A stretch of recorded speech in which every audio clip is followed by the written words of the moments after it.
Bem, a gente está aqui na fábrica da Nascente Astralina Surfboarders para fazer uma entrevista com o proprietário e shaper da Nascente, o Jusa, para perguntar para ele como começou o surf aqui em Aranaguá.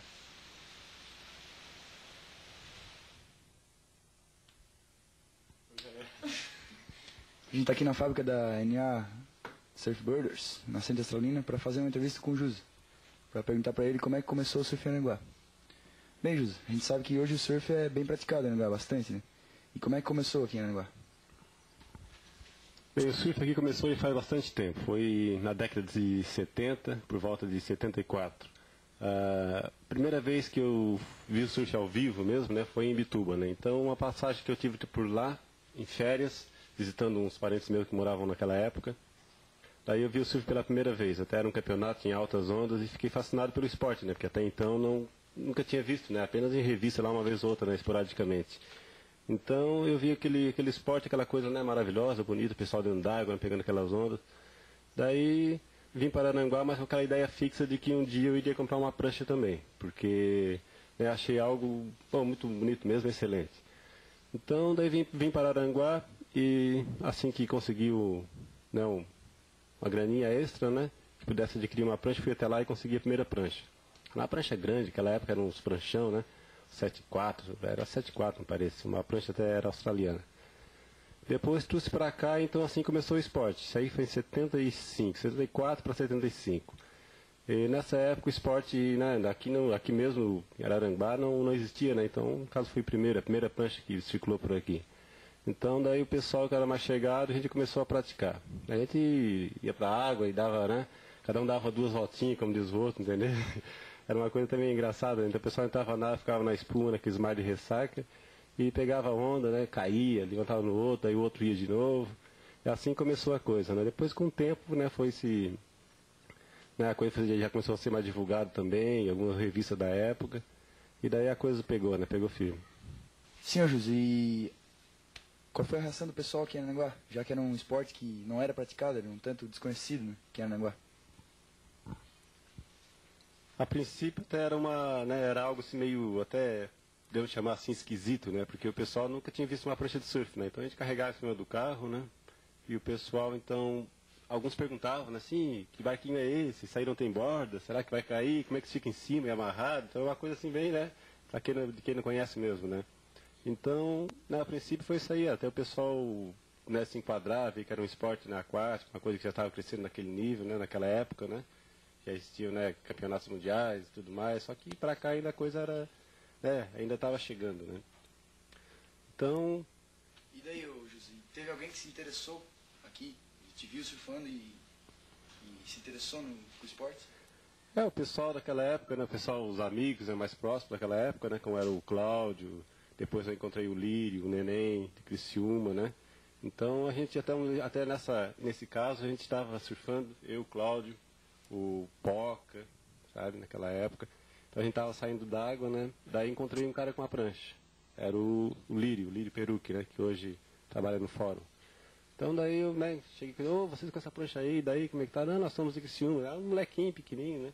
Não, nós somos de Criciúma, também ganhamos essa prancha, mas aí já fazia uns 1 ano e meio, 2 anos que a gente já estava surfando, né? Daí a gente se entrosou com eles também, né? Daí ficaram 2 pranchas ao invés de uma, né? Então aquele pessoal que era chegado, como eu falei, eles começaram também a praticar com a gente. Eram uns 4, 5 pessoas, né? E depois, com o tempo, daí a gente foi até em Bituba, né? Compramos outras pranchas, né? E Florianópolis também veio outra prancha. E assim começou já, né? Aquele pessoal, né? Aquela galerinha daquele tempo, né? Na época, então a gente arrumava as pranchas da gente mesmo, né? A hora que elas estragavam, a gente comprava resina, até uma resina de péssima qualidade na época.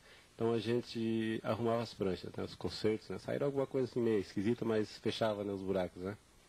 Então depois, com o tempo, a gente já tinha mais ou menos uma certa experiência em trabalhar em concerto e tudo mais, a gente começava a arrumar essas pranchas, que com o tempo foram aumentando de número.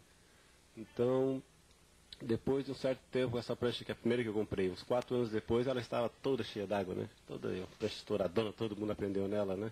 Então estava estourada mesmo. Daí eu peguei ela um dia e desencapei. Arranquei a capa todinha dela e vi aquela espuma toda cheia d'água e pensei comigo assim, eu já sei trabalhar com material, né? Já sei usar o tecido, a resina e tudo mais, a catalisação necessária. Então eu vou pegar esse bloco aqui velho, vou dar uma lixada nele e vou fazer uma pranchinha. Então, mas sem pretensão alguma, né? Algo assim até inesperado, né? Então eu peguei aquele bloco todinho, desencapei e fiz a primeira prancha. Foi uma prancha que levamos 2 meses e pouco para fazer, sabe? Uma coisa assim, uma experiência, um know-how adquirido assim próprio, né? Ninguém tinha um conhecimento técnico da coisa, né? Então foi algo assim de per si mesmo, né? O desenvolvimento. E daí saiu a primeira prancha. Bem, José, a gente sabe que prancha ideal é sinônimo de shape bom, né? Então, quais são os dados que a gente deve saber, o shaper deve saber sobre a pessoa para fazer uma prancha certa para a pessoa? Ó, em primeiro lugar, para fazer um bom shape, né, tem que ter um know-how, né, adquirido já de uma experiência de longo tempo, né? Então a gente já vem trabalhando já há 13 anos, né, passando por várias fases da evolução do surf, né? Desde as biquilhas, a triquilha, quatro quilhas, assim surgiu, né? Até as pranchas de hoje atuais, né? Então todo esse know-how vai te dando uma base sólida para fazer um bom shape, é lógico, né? Então, basicamente, né, para se fazer uma prancha sob medida, a pessoa, né, o shape pega as medidas básicas, né, do cliente, no caso. Mas quando ele conhece, né, o surf do atleta, então a coisa fica mais fácil, fica bem mais definida, né? Porque daí ele pode ter um parâmetro geral de como funciona uma prancha. Ele sabe como funciona uma prancha. Então ele vendo a pessoa surfar, né? Então fica bem mais fácil fazer um shape adequado para aquela pessoa. Agora, né, como uma encomenda normal assim das pessoas que a gente não conhece, então a gente pega a altura, o peso, né? O tipo de onda que ele vai surfar, né, a onda, que rabeta que ele vai usar, que ele usa mais, né? Então, por isso aí dá pra fazer uma boa prancha, sabe? Agora, quando se conhece, né, o cara, quando vejo o cara surfando, aí fica bem mais fácil, sabe? Então, bem mais fácil porque você pode pegar detalhes como posicionamento, né, na prancha, a base dele, se é mais aberta, mais fechada, né? Se ele tem um surf mais fluido, né? Um surf mais quebrado, ou se ele tem um surf mais clássico, né? Linhas mais abertas. Então tudo isso aí fica, né? Fica bem mais fácil fazer uma prancha quando se conhece, né? Isso. A NA já é uma prancha reconhecida nacionalmente, né? E já está patrocinando surfistas nos campeonatos aí. E como é que tá? Estão dando retorno? Eles estão ganhando mesmo? O que está acontecendo? Hoje em dia, né, a Nascente, graças a um bom trabalho que a gente vem desenvolvendo, né, então já é uma prancha bem reconhecida, né, tem uma ótima aceitação e, né, tem uma moral bem grande para fora. A gente que está participando direto aí dos campeonatos de fora, então a gente sabe disso. Então a gente está com uma equipe de competição, né, um tanto resumida, porque para nós interessa mais a qualidade, né, e não a quantidade. Então tem o Caribe Eleodoro, né, que a gente patrocina, que é um atleta que esse ano foi de destaque, né? Dado até inclusive um prêmio pela federação como melhor júnior do estado, né? O melhor também se deu no Brasileiro Amador deste ano. E o cara vem, né, surfando direto nos campeonatos, sempre levando, né? Então tem alto nível mesmo, a profissionalização dele já está próxima, né? Então é um atleta mesmo de futuro. E além disso também temos o Marco Polo, né, que é um atleta aqui local, que tem um desenvolvimento todo pela frente, né, novinho, já com 12 anos, né, é um garoto que tem um surf no pé e desenvolve pra caramba mesmo, tá participando dos campeonatos aí, inclusive até ele tá aqui pertinho do lado, vou dar um toque com ele.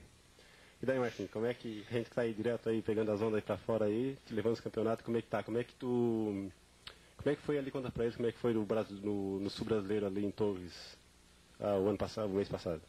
Foi legal ver o desenvolvimento deles no campeonato, o nível deles.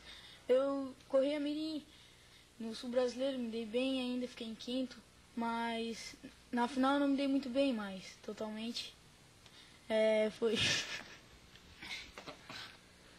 E no Catarinense desse ano, como é que foi? Como é que colocação ficasse e que as competições que tivesse, né,